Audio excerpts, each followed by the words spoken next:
श्री राम। शंखनाद में आपका स्वागत है। महाराष्ट्र में रिजॉर्ट पॉलिटिक्स फिर से शुरू हो गई है। कल विधान परिषद के चुनाव से पहले महाराष्ट्र की लगभग सभी पार्टियों ने अपने विधायकों को बड़े बड़े 5 सितारा होटलों में रखा है। इस वक्त महाराष्ट्र के Taj hotel, Lalit hotel, grand central hotel में बड़ी पार्टियों के विधायक मौजूद हैं और ये सावधानी इसलिए बरती जा रही है ताकि कल विधान परिषद के चुनाव में कोई सेंधमारी ना हो जाए, कोई क्रॉस वोटिंग ना हो जाए और अपेक्षा के विपरीत परिणाम ना आ जाए। सभी पार्टियां इसीलिए ये सावधानी बरत रही हैं।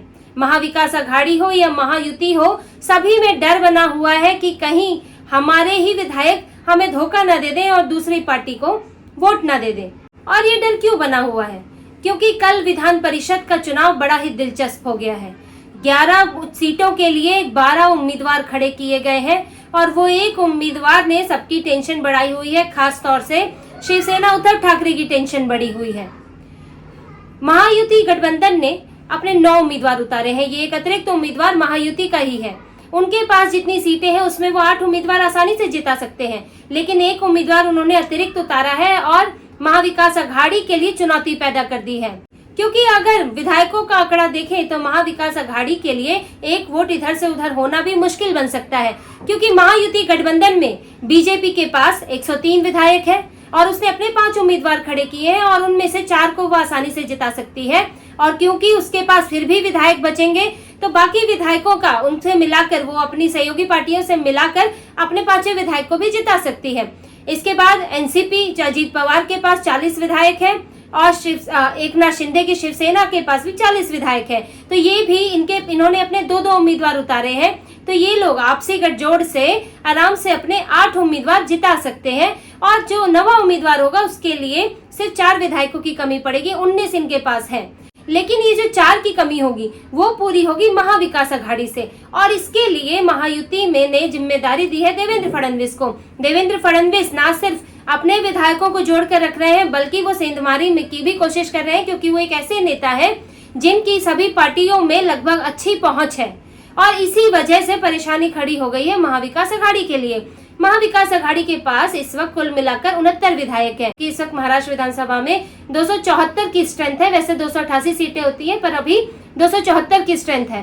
तो 23 अगर प्रेफरेंशियल वोटिंग में किसी एक उम्मीदवार को मिलते हैं तो वो जीत जाता है।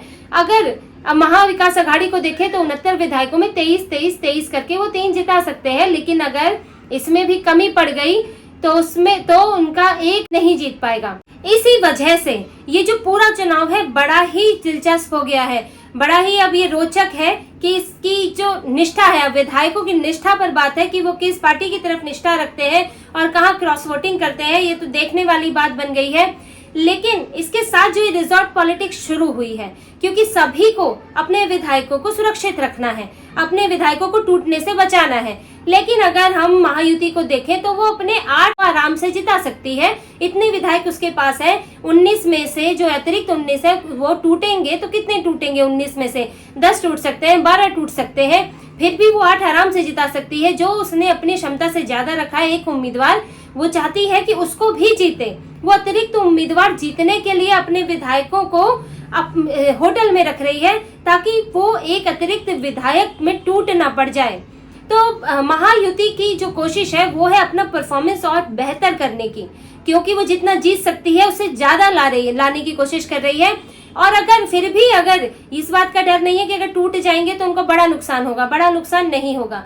लेकिन इस पूरे मामले में आप देखेंगे तो जो सबसे ज्यादा परेशानी में है वो है उद्धव ठाकरे, क्योंकि महाविकास आघाड़ी में भी ना कांग्रेस ने अभी तक कहा है कि वो विधायकों को होटल में रखेगी। एनसीपी के शरद पवार तो कह ही चुके हैं कि उन्हें अपने विधायकों पर पूरा भरोसा है। लेकिन सिर्फ उद्धव ठाकरे हैं महाविकास आघाड़ी में जिन्होंने रिजॉर्ट में रखा है अपने विधायकों को, क्योंकि सबसे ज्यादा डर उन्हीं को बना हुआ है। वही इस वक्त महाविकास आघाड़ी की सबसे कमजोर कड़ी है। इसकी वजह आप समझिए, इसकी 2 वजह है। एक वजह है शिवसेना खुद, क्योंकि उद्धव ठाकरे का भी जो लोकसभा में प्रदर्शन था वो बहुत खराब था। वो 21 सीटों पर लड़े और उनने 9 पर चुनाव जीते, जबकि पिछली बार वो 18 लोकसभा सीटें जीते थे। और जबकि एकनाथ शिंदे जो पहली बार चुनाव में उतरे वो 7 लोकसभा सीटें जीत गए। उद्धव ठाकरे तब से बैकफुट पर हैं। वो मुख्यमंत्री का चेहरा बनना चाहते हैं असेंबली में, लेकिन शरद पवार मना कर चुके हैं। वो कह चुके हैं कि नहीं, पार्टी ही चेहरा होगी, गठबंधन ही चेहरा होगा। और संजय राउत बार बार माहौल बनाने की कोशिश कर रहे हैं पर खारिज हो जाते हैं। कांग्रेस भी खारिज कर चुकी है। तो उद्धव ठाकरे अब किसी तरह विधान परिषद में अपना एक उम्मीदवार जिताकर अपनी स्थिति को मजबूत रखना चाहेंगे। ये अग्नि परीक्षा की तरह है। अगर आप यहाँ भी हार जाते हैं तो आप असेंबली में क्या नेगोशिएट करेंगे? कोई आपकी क्यों सुनेगा? क्योंकि आप तो हारे हुई पार्टी में से गिने जाएंगे। क्यों आपको ज्यादा सीटें दी जाएंगी? और इसमें भी उद्धव ठाकरे के पास सिर्फ 16 विधायक है और जरूरत है 23 की। तो उद्धव ठाकरे अपने बूते भी नहीं जिता सकते। ये सोचने वाली बात है कि क्योंकि उनको जरूरत पड़ेगी किसकी? जो दूसरी सहयोगी पार्टियां हैं जैसे कि कांग्रेस के पास 37 विधायक है। कांग्रेस ने एक उम्मीदवार उतारा है तो उसमें से 23 वोटों के जरिए वो आराम से अपना एक उम्मीदवार जिता सकती है। तो शिवसेना चाहेगी कि कांग्रेस से उसे वोट मिल जाए। और अगर देखें शरद पवार, तो शरद पवार ने अपना कोई उम्मीदवार नहीं उतारा है। वो peasants and workers party of India के उम्मीदवार को समर्थन कर रहे हैं। तो शरद पवार के लिए कोई अपनी इज्जत का सवाल नहीं है। वो दूसरी पार्टी को समर्थन कर रहे हैं तो वो इसलिए बहुत बेचैन नहीं है कि उनके विधायक टूट के चले भी गए तो उनको बहुत परेशानी नहीं होने वाली है। इसी तरह से कांग्रेस को है। कांग्रेस को 23 तो कहीं ना कहीं उसके पास रह ही जाएंगे। अगर कुछ एक टूट भी गए तो कितने टूट कर जाएंगे। लेकिन शिवसेना के साथ समस्या ये है, जो दूसरों के बूते जीतना चाह रही है, वो ये चाहती है कि उनके मेरे वोट तो इंटैक्ट रहे ही, दूसरों के भी रहे। क्योंकि अगर उसको 16 मिल भी गए उद्धव ठाकरे को तो उनको कांग्रेस और एनसीपी के वोट मिले ये जरूरी नहीं होगा। और ये बात एनसीपी और कांग्रेस जानते हैं। शरद पवार ये बात बहुत अच्छे से जानते हैं और कांग्रेस भी। इसीलिए ये एक दूसरी वजह है कि इन्होंने अपने विधायकों को होटल में नहीं रखा, क्योंकि ये भी कहीं ना कहीं उद्धव ठाकरे को कमजोर करना चाहते हैं। क्योंकि देखिए शरद पवार और कांग्रेस का गठबंधन तो बहुत पहले से है और इसमें जो नए जुड़े हैं वो है उद्धव ठाकरे।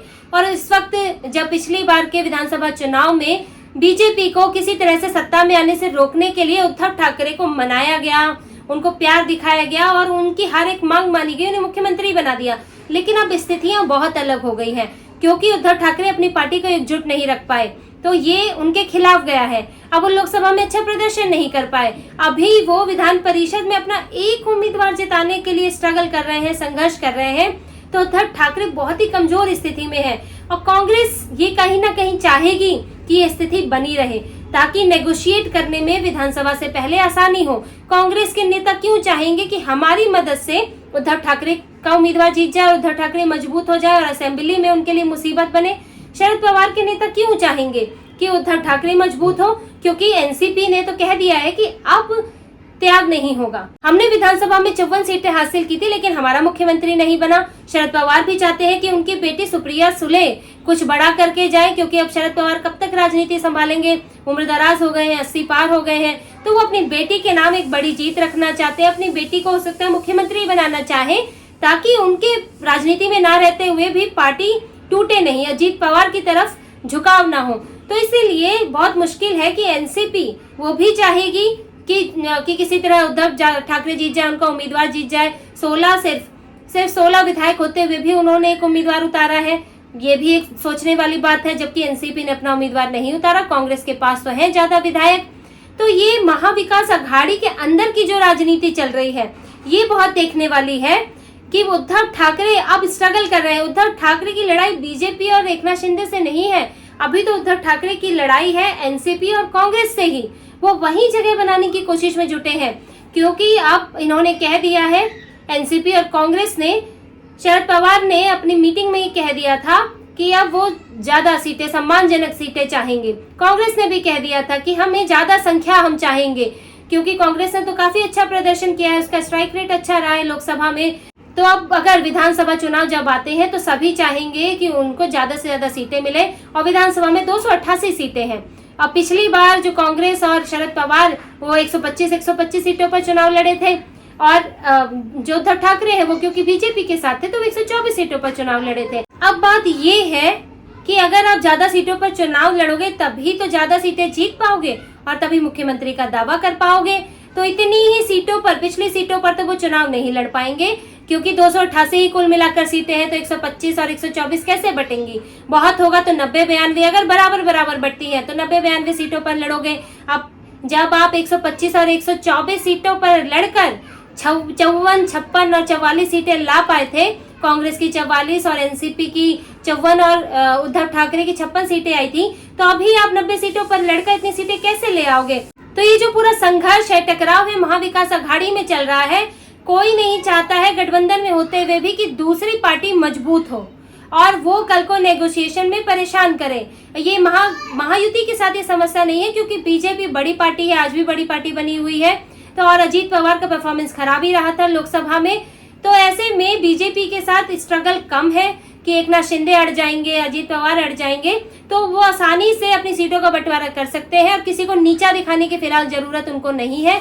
लेकिन इस वक्त महाविकास अघाड़ी में ये चल रहा है कि एक दूसरे को कमजोर करें ताकि असेंबली में हम ज्यादा नेगोशिएट कर सके, ज्यादा सीटें हासिल कर सके और कल को मुख्यमंत्री पद का दावा कर सके।